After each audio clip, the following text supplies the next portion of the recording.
Bonjour et bienvenue, mon nom est Sylvain Bigra et aujourd'hui, ensemble, à Nourriture pour l'âme, nous allons regarder une édition spéciale sur la prophétie biblique. L'épisode d'aujourd'hui, quand les hommes diront paix et sûreté. Je vous invite à prendre vos Bibles en main et ensemble, on va regarder un texte prophétique qu'on retrouve dans la Bible, dans la première lettre de Paul aux Thessaloniciens. Avec tout ce qui se passe dans le monde, il est évident que l'horloge prophétique progresse vers son aboutissement. On est dans les dernières minutes prophétiques. Les avancées technologiques et les changements mondiaux et la situation en Israël suscitent pour beaucoup un plus grand intérêt sur la prophétie. Et ça se comprend. J'estime important pour l'édification et le bien-être des disciples de Jésus. J'estime qu'il faut outiller les croyants pour bien discerner comment la Bible nous avertit concernant les derniers jours. Je vous mets en garde, il y a plusieurs interprétations qui se font sur la prophétie en n'utilisant pas la Bible comme fondement. Et il y a les Écritures, on va le voir plus tard, il y a beaucoup de personnes qui annoncent, ce sont des faux prophètes. Et ceux qui suivent la parole de Dieu et qui vous présentent le texte biblique avant n'importe quelle autre chose qui arrive d'un peu partout sur le web, il faut sonder les Écritures. Donc, pour débuter, je vous propose de regarder ensemble la prophétie que Paul a partagée dans sa lettre aux Thessaloniciens, chapitre 5, les versets 3 à 9. Donc, premièrement, au verset 3, on lit « Quand les hommes diront paix et sûreté, alors une ruine soudaine les surprendra, comme les douleurs de l'enfantement surprennent la femme enceinte et ils n'échapperont point. » Dans ce verset, Paul affirme qu'il y aura un moment où le monde va se réjouir du fait qu'il y aura un temps de paix et de sécurité qui sera décrété officiellement. Ce sera une paix et une sûreté pour tous. Mais cette période de paix, en fait, elle ne va pas durer longtemps. Ça va rapidement changer. Mais ce qu'il faut être conscient, c'est qu'au point de départ, avant qu'on annonce la paix et la sûreté pour tous, eh bien, il faut vivre une période de trouble. Il faut expérimenter un climat malsain de guerre et de conflit entre nations, entre pays, et même dans certains pays, entre un groupe et un autre. Et puis ça, il faut que ça arrive. On le voit déjà en partie avec les taux d'imposition que le gouvernement américain impose à toute chose qui est expédiée aux États-Unis, les surtaxes. Il y a les guerres déjà, oui, il y a les guerres parce qu'Israël est en guerre pour se défendre contre différentes nations depuis quand même près de 2 ans. Et puis là, il y a l'Ukraine, il y a la Russie, et puis il y a d'autres guerres dans le monde, mais on n'en parle pas nécessairement parce que les médias ne s'arrêtent pas, mais il y en a partout. Donc, il faut ce climat malsain-là pour arriver à ce que Paul vient de nous annoncer. On annonce la paix et la sûreté et que ça ne va pas durer, qu'une ruine soudaine va arriver. Donc, Paul fait une comparaison importante. Concernant la ruine soudaine, il utilise une expression que Jésus aussi a utilisée. On y reviendra tantôt. Paul dit que ça se compare aux douleurs de la femme enceinte. C'est très important de comprendre cette image-là. Une femme sur le point d'accoucher, elle a des douleurs, des contractions qu'on appelle. Et au début, une douleur arrive, il y a une pause plus grande que vers la fin, et là, une autre douleur arrive. Donc, il y a une succession de douleurs, mais dont le rythme, le temps entre les deux douleurs, va se rapprocher jusqu'à ce qu'on arrive à l'étape de l'accouchement, la sortie du bébé. Donc, Paul, tout comme Jésus, utilise cette image des douleurs de la femme enceinte. Au verset 7 de Matthieu 24, Jésus affirme que tout cela ne sera que le commencement des douleurs. Regardons ensemble. Débutons par le verset 6. Vous entendrez parler de guerre et de bruit de guerre. Gardez-vous d'être troublés, car il faut que ces choses arrivent, mais ce ne sera pas encore la fin. Une nation s'élèvera contre une nation, et un royaume contre un royaume. Et il y aura en divers lieux des famines et des tremblements de terre. Tout cela ne sera que le commencement des douleurs. Ici, on voit que, selon ce que Jésus annonce, le climat mondial va s'assombrir. Il va y avoir des guerres qui vont se multiplier. Il y aura toujours un risque de déclenchement de nouvelles guerres. Le taux de guerre va être à la hausse. Littéralement, le mot nation utilisé par Jésus, c'est le mot ethnie. Donc, ce n'est pas nécessairement des pays, mais ça peut être des groupes dans un pays qui va s'attaquer à un autre groupe, des guerres civiles. Donc, on pourrait voir ce phénomène-là arriver. Cette nuance ouvre la porte à des guerres à caractère racial aussi. Et on voit ça, les guerres de religion, là, les conflits entre les Blancs, les Noirs, ou d'autres nationalités, juste parce qu'on ne parle pas la même langue, juste parce qu'on n'a pas la même couleur de peau. Ces guerres vont provoquer des choses. Premièrement, il va y avoir des famines qui feront en sorte qu'il va y avoir aussi une augmentation de maladies en divers lieux parce que quand il y a la guerre, les éléments essentiels, la nutrition particulièrement, la qualité de l'eau va venir nous affecter. Donc, il va y avoir de plus en plus de maladies. Et on n'aura pas les ressources nécessaires, la médication pour soigner ces maladies-là. Parce qu'on va être en situation de guerre. On voit ça présentement dans les guerres actuelles, que ce soit en Ukraine ou dans la bande de Gaza. Ici, tout comme Paul, Jésus qualifie cette situation-là comparable aux douleurs de la femme enceinte. Ça va être que le commencement des douleurs. À vrai dire, on n'est même pas encore dans la prophétie apocalyptique. On est juste à la porte. Il faut que ce climat-là soit là avant qu'on arrive dans l'Apocalypse. Et tout comme Paul l'a décrit, une ruine soudaine les surprendra. Jésus dit la même chose lorsqu'il précise que le contenu que nous venons de considérer ne sera que le commencement des douleurs. Ce que nous venons de considérer est aussi repris dans le livre de l'Apocalypse. On le verra plus tard tantôt, mais la même pensée est là. Mais avant d'aller plus loin, j'aimerais qu'on vienne au début de Matthieu, particulièrement au verset 3, au chapitre 24, verset 3, où on voit les disciples interroger Jésus concernant le jour de son avènement, concernant aussi la fin du monde. Et Jésus répond au verset 4 et 5, et lisons-les ensemble pour bien comprendre. Jésus leur répondit, « Prenez garde que personne ne vous séduise, car plusieurs viendront sous mon nom, disant, « C'est moi qui suis le Christ. » Et ils séduiront beaucoup de gens. Donc Jésus commence à répondre à ses disciples en leur disant une sérieuse mise en garde. Une mise en garde importante à ses disciples parce qu'il faut que tous les disciples, nous inclus, c'est de la foi en Jésus-Christ, on doit être sur nos gardes parce qu'on ne doit pas prêter notre attention à tout ce qui se dit. Il faut s'arrêter à ce que Jésus et ce qu'on trouve dans la Bible. C'est le message de Dieu, il est déjà complet, du début à la fin, de Genèse à Apocalypse. Tout ce qu'on a besoin de savoir est déjà écrit. Alors, quand il va y avoir des faux prophètes, des gens qui vont se dire Christ, s'identifier à Jésus et se faire passer pour lui, et c'est très dangereux parce qu'ils vont avoir un genre de puissance d'égarement qui va séduire un grand nombre de personnes. Énormément de personnes, particulièrement ceux qui ont une pratique religieuse ou ceux qui sont dans des églises évangéliques ou chrétiennes, mais qui n'ont jamais connu la nouvelle naissance, qui n'ont jamais... Ils n'ont jamais marché avec Christ. Ils ont été des spectateurs dans une église. Ils se sont levés, chanté des cantiques. Ils ont beaucoup aimé ça. Mais le reste de la semaine, la Bible était fermée. Ils ne priaient pas. Ce sont des gens qui risquent sérieusement d'être séduits. Et si c'est ton cas, l'alarme sonne. Fais la paix avec Dieu. Viens à Jésus-Christ. Commence à sonder les Écritures pour ne pas te laisser tromper par ces gens-là. Plusieurs vont venir dans son nom.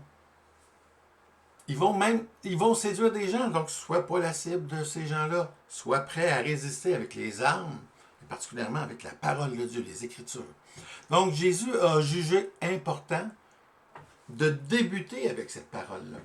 Mais Jésus revient plus loin dans le même chapitre, et là, il affirme, il s'élèvera de faux Christ. On voit ça dans Matthieu 24, 24 à 27. Il s'élèvera de faux Christ et de faux prophètes qui feront de grands prodiges et des miracles pour séduire même les élus, s'il était possible. Voici, je vous l'ai prédit. Si on vous dit, voici, il est au désert, ne sortez point. Voici, il est dans le lieu le plus retiré de la maison, ne le croyez point. Mais comme l'éclair sort de l'Orient et se fait voir jusqu'à l'Occident, il en sera de même de l'avènement du Fils de l'homme. Dans ce texte qu'on vient de voir, Jésus en rajoute concernant les faux Christ. Mais il ajoute à cela aussi des faux prophètes. C'est normal parce que les faux Christ vont générer des disciples. Et parmi ces disciples-là, il y en a qui vont prendre la position de prophète et s'élever et induire le monde en erreur complètement. Et à cela s'ajoute la capacité de faire des prodiges et des miracles. On est dans le règne, là, pratiquement on est presque rentré dans l'Apocalypse, le règne de Satan arrive.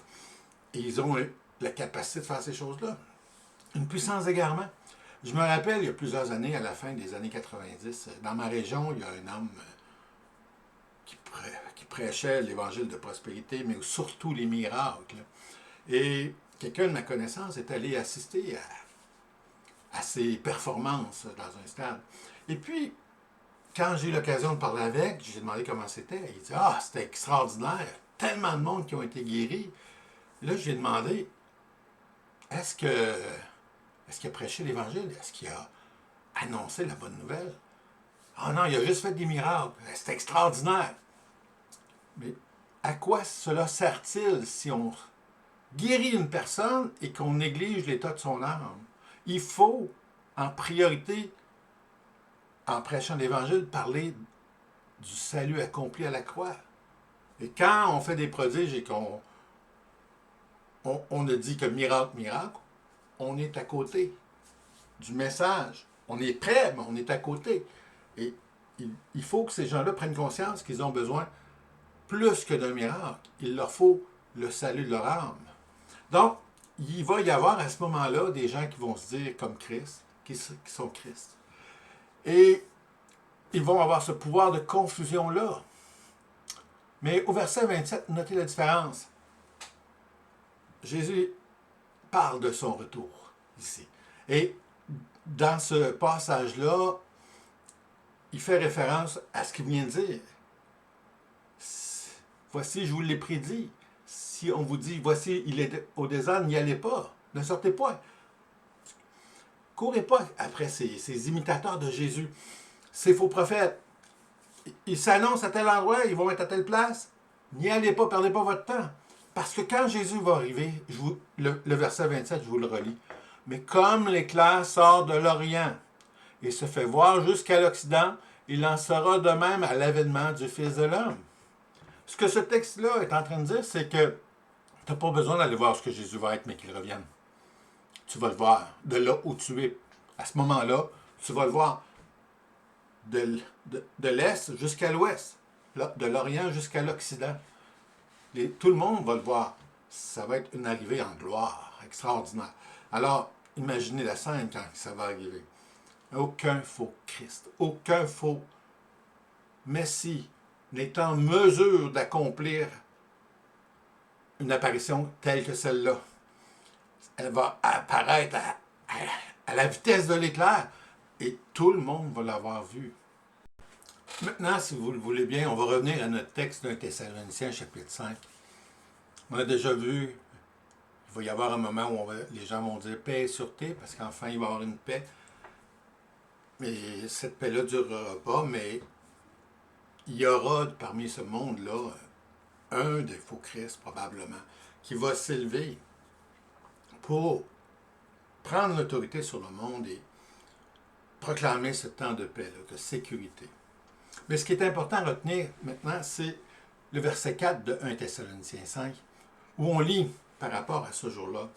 Mais vous, frères, vous n'êtes pas dans les ténèbres pour que ce jour vous surprenne comme un voleur. Ici, ce que Paul est en train de dire, en gros, c'est ne vous inquiétez pas. Vous allez avoir le discernement nécessaire pour passer à travers. Hein? Parce qu'on n'est pas dans les ténèbres. Jésus est venu nous éclairer. C'est lui la lumière. Si on relit Jean chapitre 1, la lumière est venue dans le monde. Et le monde n'a pas voulu de la lumière. Mais nous, disciples de Christ, on est dans la lumière parce qu'on est en Christ. Donc, c'est un élément important. Tout disciple de Jésus, tous ceux qui ont mis leur foi en Jésus, qui ont vraiment cru qu'il était le Seigneur et Sauveur, qui ont marché à titre de disciples en suivant les enseignements du Seigneur Jésus, n'ont pas à s'inquiéter. Parce que l'Esprit est en eux. Ils ont reçu le Saint-Esprit. Ils ne sont pas seuls. Donc, ils ont le témoignage de Dieu. Ils ne seront pas pris par surprise à ce moment-là. Quand les choses vont arriver avec les faux prophètes, les faux Christ, les catastrophes naturelles, et tout d'un coup, un homme qui arrive, parmi peut-être ceux qui sont les faux Christ, parmi eux peut-être, un homme va sortir du nombre, va devenir un homme politique qui va prendre le contrôle, non pas sur un pays, mais sur le monde entier, en instituant une fausse paix. Une paix qui ne durera pas. Mais tout le monde sera séduit par cet homme-là. Ce sera l'Antéchrist.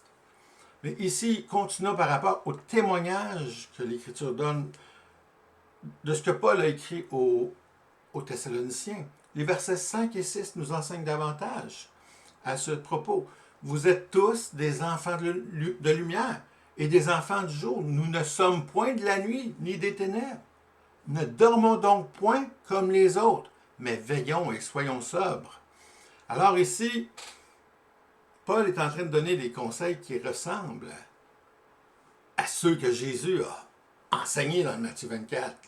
Au tout début, lorsqu'il a dit à ses disciples de prendre garde, de veiller eux aussi. Pourquoi? Parce que le temps est propice au mensonge. Plus qu'on va aller dans le mensonge, plus qu'il va y avoir de séduction. Mais les disciples qui ont été enseignés par la parole de Dieu, qui ont eu le Saint-Esprit, ne seront pas pris au piège. Mais ils seront présents pendant ce temps-là. Et l'Antéchrist, celui qui va venir imposer un règne de paix et de sécurité, lui, à partir de son arrivée, on est déjà dans le premier sceau de l'Apocalypse. Et donc, on est déjà dans les temps de la fin. Et il y en a beaucoup qui pensent que l'Église va être enlevée avant, mais attention, ici, le texte nous montre que les frères seront présents. Quand on dit frères, on inclut aussi les sœurs, bien entendu. Donc, c'est un point important. Paul surenchérit en disant « Ne dormons point comme les autres, mais veillons et soyons sobres. » Dans le verset qui suit, le verset 7, on va voir des recommandations pertinentes. Enfin, il s'agit du verset 8, où on peut lire « Soyons sobres, ayant revêtu la cuirasse de la foi et de la charité, et ayant pour casque l'espérance du salut. » Ici, on se rappelle, dans Éphésiens 6, Paul enseigne aux croyants qui ont un combat spirituel contre les forces du mal, à revêtir les armes de Dieu, préparées pour qu'ils puissent se défendre avec l'appui du Seigneur Jésus et du monde céleste aussi, les anges et tout ça, mais on est équipé pour combattre. Et en particulier, dans le contexte qui nous intéresse, avec la cuirasse de la foi et de la charité. On va pouvoir combattre parce qu'on a la foi. Et c'est ça notre arme redoutable face à l'ennemi. Une chose pour laquelle il est terriblement jaloux, parce qu'il voudrait être la source de notre foi. Il voudrait être à la place de Jésus. Ça a toujours été son désir. Il a convoité la place de Dieu. Mais là, il a été rejeté. Il a perdu sa place dans le monde céleste. Dans le royaume de Dieu, il a été disqualifié. Il a perdu la course. 1 Thessaloniciens, chapitre 5, verset 9, nous dit que Dieu ne nous a pas destinés à la colère, mais à l'acquisition du salut par notre Seigneur Jésus-Christ. Autrement dit,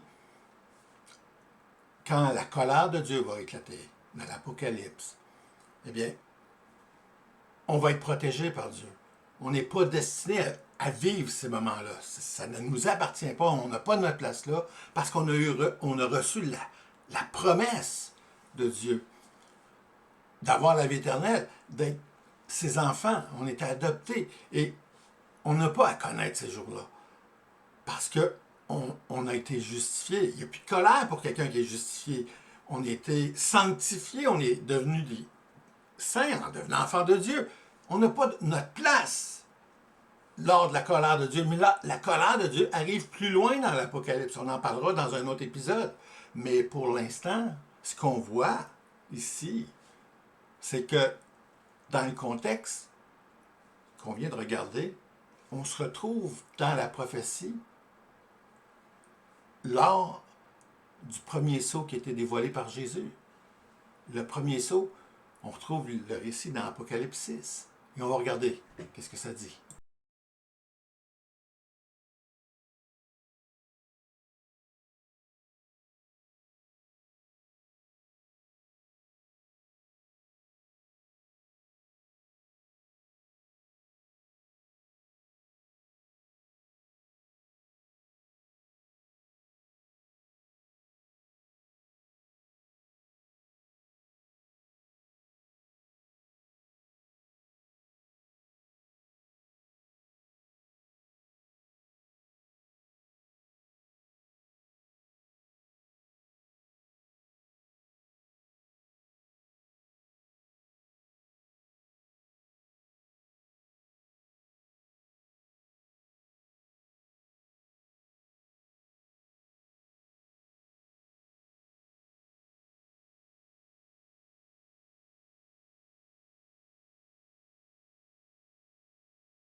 Par cette expression, il fait référence à la prophétie qu'on retrouve dans le livre de Daniel au chapitre 9, le verset 27, où on peut lire qu'il fera une solide alliance avec plusieurs pour une semaine.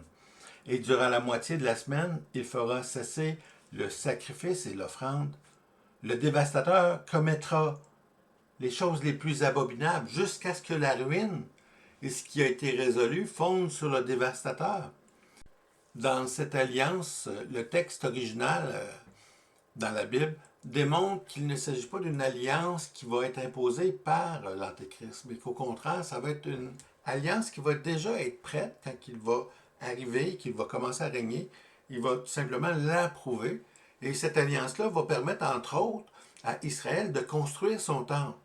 Une fois que le temple va être prêt, il va y avoir la reprise des sacrifices tels que prévoit la loi de Moïse. Donc, il va y avoir des sacrifices pour les péchés, pour les actions de grâce, etc. Et tout va aller bien jusqu'à ce que l'Antéchrist lui-même fasse cesser les sacrifices. Et pire que cela, il va aller jusqu'à commettre l'abomination dans le temple, ce qui va être un sacrilège inacceptable pour Israël. Ça va faire en sorte qu'une guerre va se déclencher entre plusieurs pays contre Israël. Ils vont venir attaquer Israël jusqu'aux portes de Jérusalem. Et une fois qu'ils vont entrer dans Jérusalem, le Seigneur Jésus va arriver. Il va mettre ses pieds sur le mont des Oliviers et il va venir sauver son peuple parce que il est fidèle aussi à ceux à qui il a permis la terre promise. Il vient les secourir. Il est le Seigneur et il va arriver dans toute sa gloire, tel que décrit dans Apocalypse 19.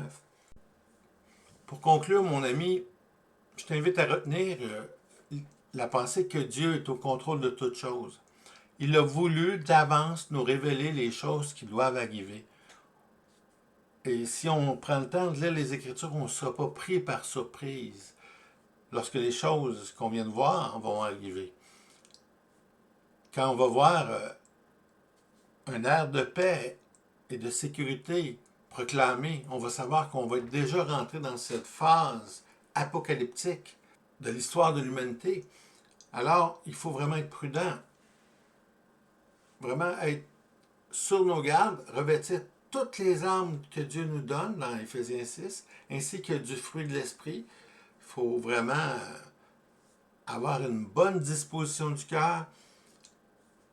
C'est l'Esprit Saint qui va nous guider, qui va nous diriger à travers les choses de ce temps-là, parce qu'on ne sera pas enlevé tout de suite.